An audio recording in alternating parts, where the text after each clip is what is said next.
نحمده ونصلي على رسوله الكريم اما بعد.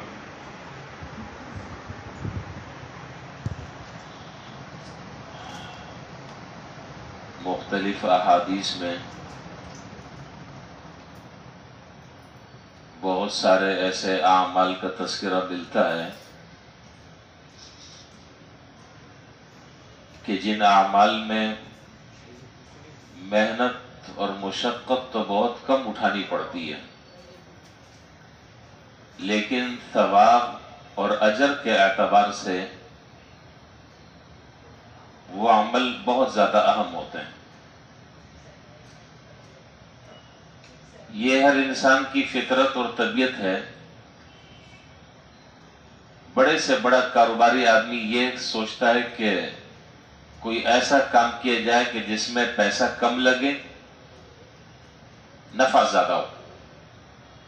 جہاں دنیا کا معاملہ آتا ہے وہاں پر سوچ یہ ہے کہ پیسہ کم خرچ کرنا پڑے، کم لگانا پڑے اور اس کا ریٹرن اس سے زیادہ اچھا مجھے مل جائے۔ تو دین کے اعتبار سے بھی حضور اکرم صلی اللہ علیہ وسلم نے بھی بہت سارے اعمال احادیث میں وہ مختلف حدیثیں ان کو جمع کر کے کچھ اعمال خیال یہ ہوا کہ ہم کوئی بہت بڑے بڑے کام تو نہیں کر سکتے، کم سے کم چھوٹے چھوٹے کاموں سے کام کا آغاز کریں۔ انشاءاللہ چھوٹے چھوٹے کام کریں گے تو اللہ تعالیٰ بڑے کاموں کی بھی توفیق دیں گے، اور رمضان میں تو یہ اعمال کرنا بہت زیادہ آسان بھی ہے۔ اس لیے کوشش کروں گا کہ چند دن میں کچھ وہ اعمال، ان میں سے ایک ایک عمل میں آپ کی خدمت میں مختصراً ذکر کر دوں اور اس کو آپ اپنی عملی زندگی میں اپنانے کا اہتمام فرمائیں۔ اللہ نے چاہا انشاءاللہ دنیا میں بھی اس کا فائدہ ہوگا اور آخرت میں بھی اس کا فائدہ ہوگا۔ آج جو میں عمل بتانے جا رہا ہوں یہ مسلم شریف حدیث کی جو اہم کتاب ہے، اس مسلم شریف میں یہ روایت ہے، سرکار دو عالم نبی کریم صلی اللہ علیہ وسلم تہجد میں اٹھے اور تہجد میں اٹھنے کے بعد پھر نماز فجر کے لیے آپ تشریف لے گئے۔ نماز فجر میں آپ کو معلوم ہے کہ عام نمازوں کے مقابلے میں قرات درجہ طویل ہوتی ہے، قرات لمبی ہوتی ہے۔ نماز فجر سے فارغ ہونے کے بعد آپ کا معمول مبارک یہ تھا کہ حاضرین سے پوچھتے کہ بھائی کسی نے کوئی خواب وغیرہ تو نہیں دیکھا؟ اگر کسی نے کوئی خواب دیکھا ہوتا تو آپ اس کی تعبیر ارشاد فرماتے، یا کسی کے ساتھ کوئی مسئلہ درپیش ہوتا تو وہ آپ کی خدمت اقدس میں وہ مسئلہ ذکر کرتا، آپ اس کا حل تجویز فرماتے۔ تو جب آپ اٹھے تہجد کے لیے تو آپ نے دیکھا کہ حضرت جویریہ رضی اللہ تعالیٰ عنہ ام المؤمنین میں سے ہیں، حضور اکرم صلی اللہ علیہ وسلم کی ازواج مطہرات میں سے ہیں۔ حضرت جویریہ رضی اللہ تعالیٰ عنہ وہ مصلی پر تشریف فرمائے، عبادت کر رہی ہیں، ذکر کر رہی ہیں، نماز پڑھ رہی۔ ظاہر ہے عورتیں تو مسجد میں نہیں آ سکتی نماز پڑھنے، تو حضور صلی اللہ علیہ وسلم چاشت کے وقت سارے کے سارے اعمال سے فارغ ہو کر، مسجد کے سارے معاملات سے فارغ ہو کے جب گھر تشریف لے گئے تو آپ نے دیکھا کہ حضرت جویریہ رضی اللہ تعالیٰ عنہ اسی حالت میں مصلی پر بیٹھی ہوئی عبادت میں مصروف ہے جس طرح آپ انہیں چھوڑ کر آئے تھے۔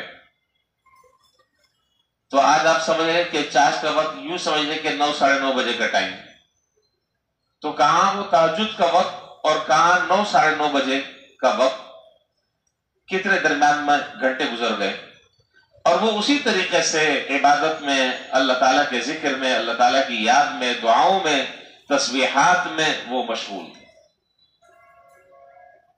اسی لیے کسی نے بڑی اچھی بات کہی ہے، بڑے کام کی بات ہے، فرمایا کہ اگر کوئی آدمی، کسی آدمی کو اگر مصلی پر بیٹھ کر سکون ملتا ہے تو یہ دلیل ہے اس بات کی کہ اس کا دل اللہ کی محبت سے بھرا ہوا ہے، اور اگر کسی کو مصلی پر بیٹھنے سے دل اس کا اکتاتا ہے، طبیعت مائل نہیں ہوتی، تو سمجھ لے کہ اللہ تعالیٰ سے جو محبت اور تعلق ہے اس میں بہت حد تک کمی ہے. تو نیک جو خواتین ہیں ان کا بھی معاملہ یہی ہے کہ وہ کئی گھنٹوں مصلی پر بیٹھ کر اللہ تعالیٰ سے ذکر اور اذکار اور دعاؤں میں وہ مشغول رہتی تھی. خیر حضور صلی اللہ علیہ وسلم دوبارہ گھر جب تشریف لے گئے تو آپ نے حضرت جویریہ رضی اللہ تعالیٰ عنہ سے پوچھا کہ میں جس حال میں چھوڑ کر گیا تھا آپ اسی وقت اسی حال میں بیٹھی ہوئی ہیں؟ کہا کہ جی ہاں. آپ نے فرمایا کہ تمہارے یہاں سے جب میں گیا تو جانے کے بعد میں نے 3 کلمات، ایک کلمہ ہے لمبا سا چند کلمات پر محیط ہے، وہ 3 مرتبہ وہ کلمات میں نے پڑھ لی ہے. فرمایا کہ 3 مرتبہ ان کلمات کو پڑھنے کا اللہ تعالیٰ نے جو اجر اور ثواب رکھا ہے وہ اس سے کہیں زیادہ ہے جتنا وقت آپ مصلی پر بیٹھ کر عبادت کر رہی ہیں گھنٹوں. اور اگر میں وہ کلمہ وقت دیکھ کر اگر آپ بھی اس کلمے کو اگر پڑھیں تو میرا خیال یہ کہ 1 منٹ میں ہم پتہ نہیں کتنی دفعہ ہم پڑھ لیں گے، کتنی مرتبہ ان کلمات کو ہم دوہرا لیں گے. وہ کلمات کیا ہے؟ عجیب و غریب کلمات ہیں. سبحان اللہ و بحمدی، یہ تو آسان سا جملہ ہے. عدد خلقی ورضا نفسی وزینت عرشی ومداد کلماتی، 4-5 جملے. سبحان اللہ و بحمدی، عدد خلقی ورضا نفسی وزینت عرشی ومداد کلماتی. اور اگر میں اس جملے کی تشریح کرنے پر آؤں تو بہت لگ جائے گا. اور اگر اس کا پورا لب لباب اور خلاصہ اس کلمے کا اگر بتایا جائے تو وہ یہ نکلتا ہے کہ اس کلمے کے پڑھنے والا اللہ تعالیٰ کی تعریف ان الفاظ کے ساتھ کرتا ہے، ان کلمات کے ساتھ کرتا ہے، ان جملوں کے ساتھ کرتا ہے جس کی کوئی نظیر نہیں ہے، جس کی کوئی نظیر نہیں ہے. 3 مرتبہ ان کلمات کو پڑھنے کا یہ اجر اور یہ ثواب ہے کہ حضرت جویریہ رضی اللہ تعالیٰ عنہ جو گھنٹوں عبادت میں مصلی پر بیٹھ کر اللہ تعالیٰ کا ذکر اور اذکار میں مشغول تھی، 3 مرتبہ پڑھنے کا ثواب اس سے کہیں زیادہ ہے.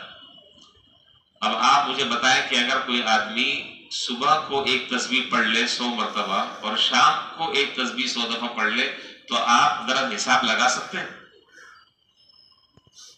آپ ذرا سے حساب لگا لیں کہ کتنا 100 مرتبہ اگر صبح پڑھ لیا جائے، 100 مرتبہ شام پڑھ لیں. چلیں یہ بھی چھوڑیں، گھر سے مسجد میں آ رہے ہیں 10 مرتبہ راستے میں پڑھتے ہوئے آ جائیں اور جاتے ہوئے 10 مرتبہ، تو آپ کتنا ثواب کما لیں گے؟ تو ان کلمات کو یاد کر لیں، اس کو پڑھنے کا اہتمام فرمائیں. محنت کم ہے، بہت کم ہے، مشقت نہ ہونے کے برابر، اور اجر اور ثواب جو ہے وہ لا محدود ہے، بے انتہا اللہ تعالیٰ نے اس کے اوپر اجر اور ثواب رکھا ہے.